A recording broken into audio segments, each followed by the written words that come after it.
Welcome back to rising Pakistan. हमारे साथ मौजूद हैं अफजल जदून साहब, जो कि एडवोकेट हैं हाई कोर्ट के और राइजिंग पाकिस्तान के लिए वक्त निकालते रहते हैं, आके आपकी कानून से, लॉ से जुड़े सवालात के जवाब भी देते हैं और हर बार एक नया एंगल लेके आते हैं, एक नया मौजू लेके आते हैं। और आज का मौजू बहुत ही अहम है और वो है एडॉप्शन, यानी आप कोई बच्चा या बच्ची लेके पालने का जो उसके अंदर क्या कानूनी हिंड्रेंसेस हैं, पाकिस्तान का कानून क्या कहता है, आप कैसे बच्चा अडॉप्ट कर सकते हैं फैमिली में या फैमिली से बाहर, इस सारी तफसील पे बात आज करेंगे।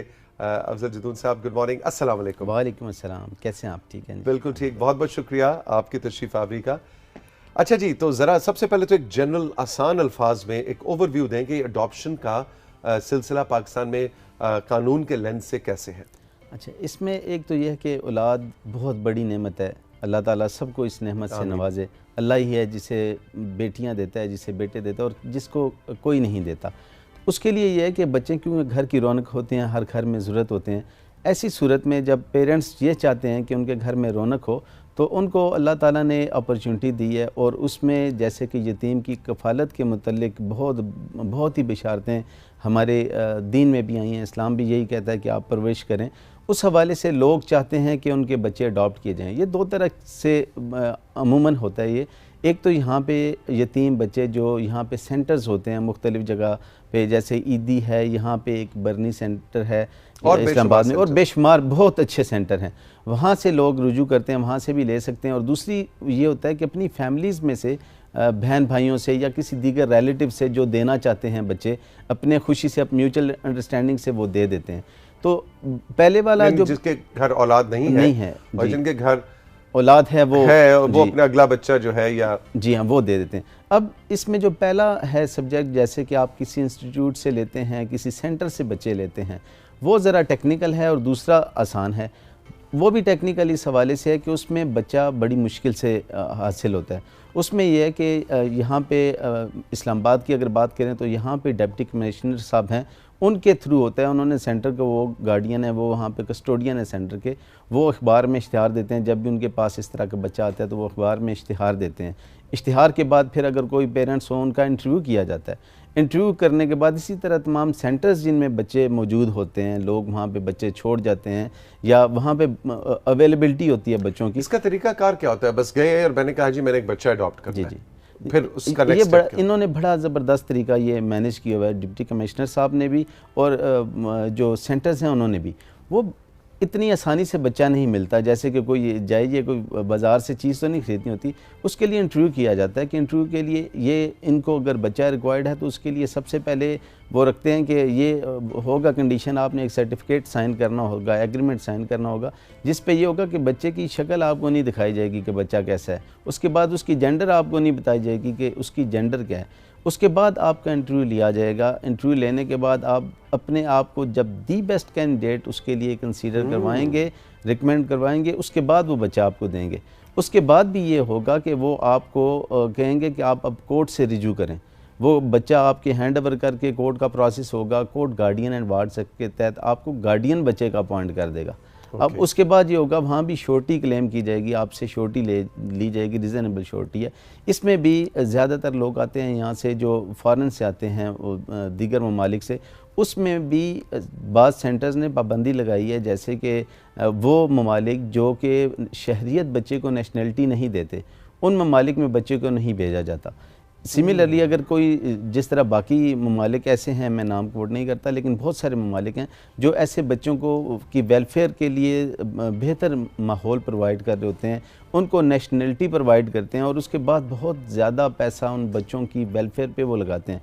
ऐसे ममालिक को प्रेफर किया जाता है, उन ममालिक को, उनमें से अगर कैंडिडेट्स हों तो उनको प्रेफर किया जाता है। उसके बाद यहाँ पे भी होता है, एक सवाल आता है ज़हन में कि वो जैसे श्योरिटी रखते हैं या बाकी मामलात होते हैं, तो क्या वो गरीब लोग जो अफोर्ड नहीं कर सकते, वो ये कहेंगे कि क्या गरीब का राइट नहीं है कि वो बच्चा अडॉप्ट करे? तो उसके लिए ये है कि पहले तो आप अपने आप को इस काबिल करें कि वहाँ पे उस बच्चे की वेलफेयर बड़ी इंपॉर्टेंट है, जैसे अपने बच्चों के लिए होती है, इसी तरह उस बच्चे की वेलफेयर बहुत इंपॉर्टेंट है। और स्टेट उनकी वेलफेयर को देखती है कि उनकी वेलफेयर, आप क्या उसको मेयारी तालीम प्रोवाइड कर सकते हैं, उनको हेल्थ एक्टिविटीज़ उनकी आप क्या उसके लिए फैसिलिटीज़ के लिए कर सकते हैं, ये ज़रूरी होता है। अब ज़रा आइए 2-3 क्विक क्वेश्चंस, क्योंकि वक्त भी कम है।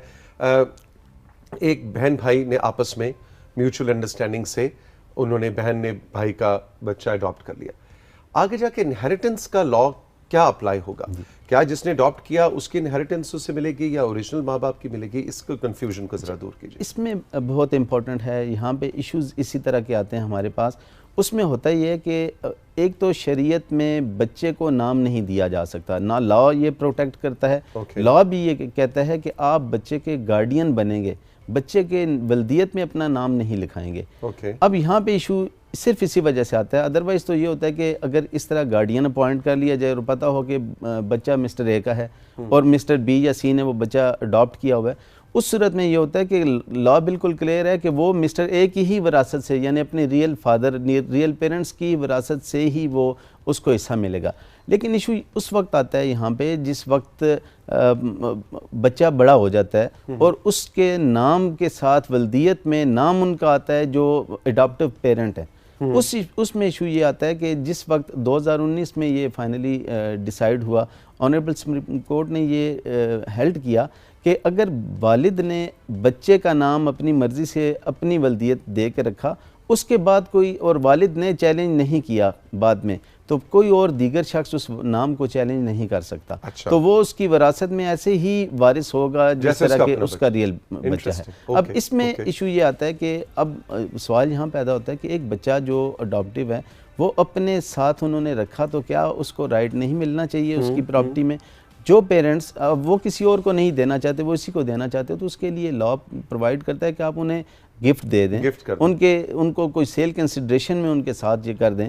तो इस तरह करके आप कर सकते हैं। इसमें इसके अलावा जो पेरेंट्स ऐसा नहीं करना चाहते, उन्हें जैसे कि डाउट होता है कि हम अगर इसके नाम प्रॉपर्टी कर दें तो ये कल बदल ही ना जाए और हमें ही ना निकाल दे, वो तो जैसे भी कर जाते हैं। एग्जैक्टली।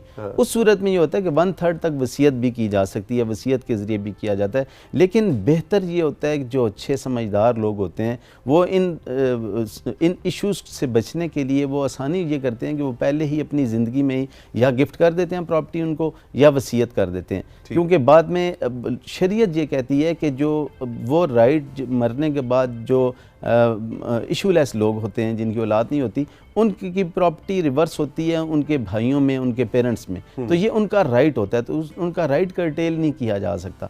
इसीलिए फिर वो इसमें ये लॉ प्रोसीजर बताता है कि आप पहले उसके गार्डियन बने और गार्डियन बनने के बाद आप प्रॉपर्टी उनके नाम हिब्बा कर दें। तो ये इतना आसान उस तरह से नहीं है कि आप गए और आपने एक बच्चा अडॉप्ट कर लिया और उसको पालना शुरू कर दिया और वो जवान हो गया और वो आपकी औलाद है, ऐसा नहीं है। जी ऐसा नहीं। इसमें पाकिस्तान के कवानीन को जहन में रखते हुए आपने स्टेप्स उठाने हैं। ऐसे ही है। अच्छा, हमने देखा जब 2005 का जुदून साहब ज़ल्ज़ला आया तो उसके बाद बहुत से बच्चे ऐसे थे कि जिनकी पूरी पूरी फैमिलीज चली गई, वो नौज़ायदा बच्चे थे, 2 साल का, 1 साल का, और उसमें बहुत से लोगों ने अब एक ऐसा बच्चा जिसके तो माँ बाप का पता ही नहीं है कि वो कौन है, वो तो फिर आपका नाम भी आप उससे फिर दे सकते होंगे जी। उसका तो कई बार तो नाम भी पता नहीं था कि इस बच्चे का नाम क्या है, वो अपना नाम भी बता नहीं पाता था।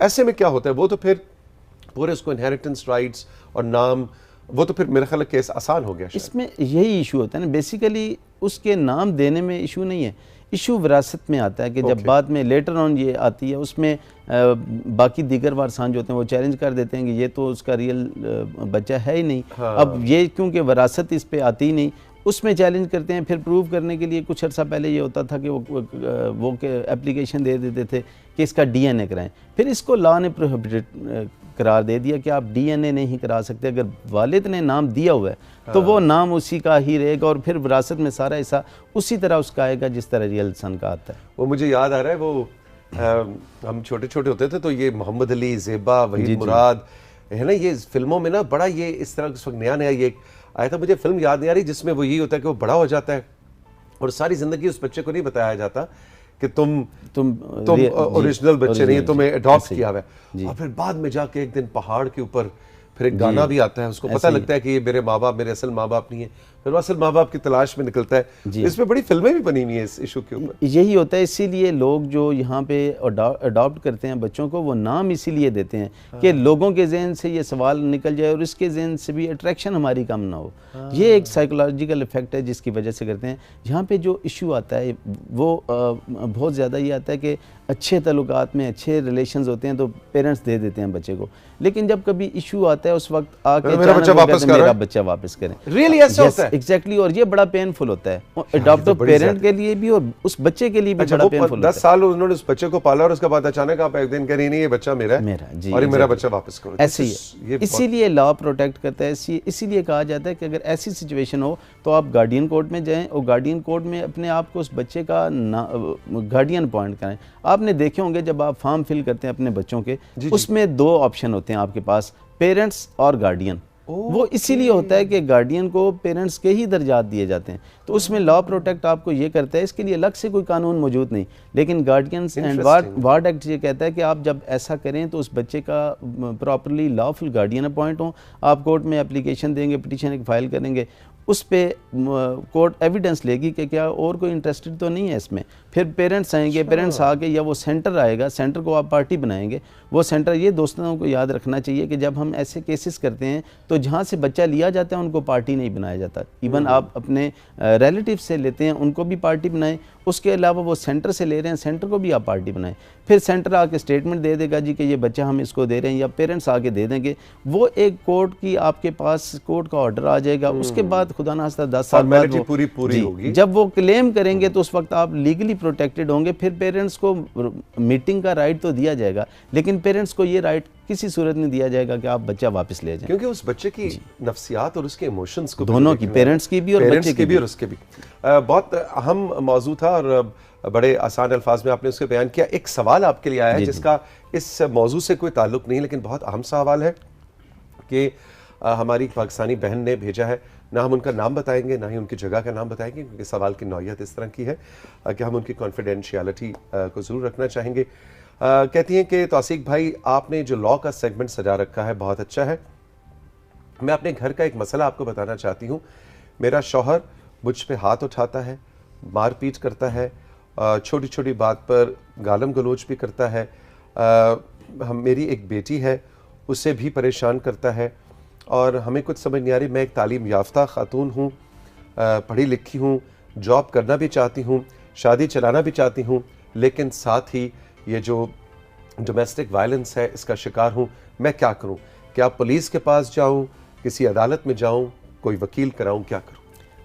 बड़ा ज़बरदस्त इनका मसला है और बड़ा पेनफुल है, लेकिन इसको लाइटर मोड में लेते हुए कि ये मसला सिर्फ ख़वातीन के साथ नहीं है, ये मेल सेगमेंट के साथ भी ऐसे ही है। उनको भी हमारे पास वो लोग भी आते हैं, वो भी बताते हैं कि हमें भी इस तरह टॉर्चर किया जाता है। What is the solution? इसका सॉल्यूशन जो है, ऐसे में अगर खुदा साहब वो फिजिकली टॉर्चर करता है तो इसके लिए तो डेफिनेटली क्लियरली लिखा है कि मारपीट करता है। जी हाँ, वो फिजिकली करता है। अब इसमें इशू ये होता है कि हम घर बचाना चाहती हैं, हमारी बच्चियां घर बचाना चाहती हैं। अब उस सूरत में ये होता है कि हमें ये कहा जाता है कि कोर्ट्स में चली गई तो पता नहीं ये हो जाएगा वो हो जाएगा। और उसमें ये होता है कि जब खुदा ना खास्ता कोई ऐसा वायलेंस हो, उसमें आपके पास 15 पूरे पाकिस्तान में मौजूद है। आप अगर ऐसा वो एक्सीड कर गया लिमिट, तो उस सूरत में आप 15 पे कॉल कर सकती हैं। उसके बाद वीमेन स्टेशन हर ज़िले में, हर तहसील में वीमेन स्टेशन बने हैं, वहाँ वीमेन पुलिस स्टेशन पे आप जा सकती हैं। अगर वीमेन पुलिस स्टेशन नहीं है तो आपके करीब तरीन चौकी मौजूद होगी। जब आप 15 पे कॉल करेंगी तो आपको वो चौकी इन्फॉर्म कर देगी जी कि आपने फ़लाँ जगह जाना है, फ़लाँ थाने में जाना है। आप वहाँ पे जाएँ, वहाँ पे आप रिटर्न कंप्लेंट फ़ाइल करेंगी। उस पर अगर खुदा ना खास्ता ज़्यादा फिज़िकल टॉर्चर है जिसमें मेडिकल ज़रूरी है, वो मेडिकल रिकमेंड करेंगे, मेडिकल होगा और उसको प्रॉपरली प्रोसीड किया जाएगा, FIR हो जाती है। इसके बाद दूसरा जो अहम है यहाँ से वो ये है कि आप कोर्ट को रुजू करें। अगर ऐसी सूरत-ए-हाल आपके पास पेश आ रही हैं, आप फ़ौरन कोर्ट में जाएं। कोर्ट में आप फैमिली कोर्ट आपका मौजूद है। डोमेस्टिक वायलेंस के हवाले से फैमिली कोर्ट ही पहले, ये फैमिली कोर्ट को ही राइट्स दिए गए हैं, ये इख्तियारात दिए गए हैं कि वो ही वायलेंस को भी वो देखता है और इन तमाम मैटर्स को देखता है। और खुदा ना खास्ता कोई ऐसा मैटर होता है तो उसमें अब वो जो फैमिली जज है उसी को मैजिस्ट्रेट के इख्तियार दे के बता दिया गया कि अगर वो ऐसा फील करेगा तो वो ऐसे इसमें पनिशमेंट भी दे सकता है, सज़ा भी दे सकता है। लेकिन इसका जो परमानेंट सोल्यूशन मैंने देखा है वो थानों में नहीं होता। ये सोल्यूशन जो है वो सोल्यूशन आपको मिलेगा कोर्ट्स में ही। आप आएंगे क्योंकि कोर्ट्स में जब आप केस फाइल करेंगी उसके बाद कोर्ट्स आपकी रिकन्सिलिएशन मीटिंग करवाती है। कोर्ट पहले इसको चाहती हैं कि आपका हो जाए, तो उसमें होता है ये कि सेटलमेंट हो जाती है, फिर वो कोर्ट में एग्रीमेंट हो जाता है, मान लेता है, उसको एहसास हो जाता है कि अब ये चीज़ जो है बहुत सीरियस है। रिकन्सिलिएशन मीटिंग में जजिस की जिम्मेदारी है कि वो दोनों पार्टीज़ को सामने बिठा के खुद उसकी रिकन्सिलिएशन करें। 1, 2, 3 ज़्यादा जितने भी चांसेस हों उसमें दिए जाते हैं, इवन के वो अपीलेंट स्टेज तक भी डिसाइड हो जाता है। फैमिली कोर्ट में 2 तरह की रिकन्सिलिएशन है, एक प्री ट्रायल और पोस्ट ट्रायल। प्री ट्रायल से मुराद है कि केस आप करते हैं तो ट्रायल के स्टार्ट होने से पहले वो रिकन्सिलिएशन कराते हैं। फिर अगर वो समझते हैं कि ये रिकन्सिलिएशन नहीं हुई, एविडेंस होती है, फैसला करने से पहले भी एक दफ़ा फैमिली कोर्ट बिठाती है, ये लाजमी है, ये मैंडेटरी प्रोविजन है, उसमें बिठाती है, फिर रिकन्सिलिएशन इनकी कराती है। बहुत बहुत शुक्रिया जदून साहब, thank you very much. Rising पाक साहब ने साथियों वक्त है एक छोटे से ब्रेक का, और ब्रेक के बाद आपकी मुलाकात करवाएंगे जावेद बाबर साहब से जो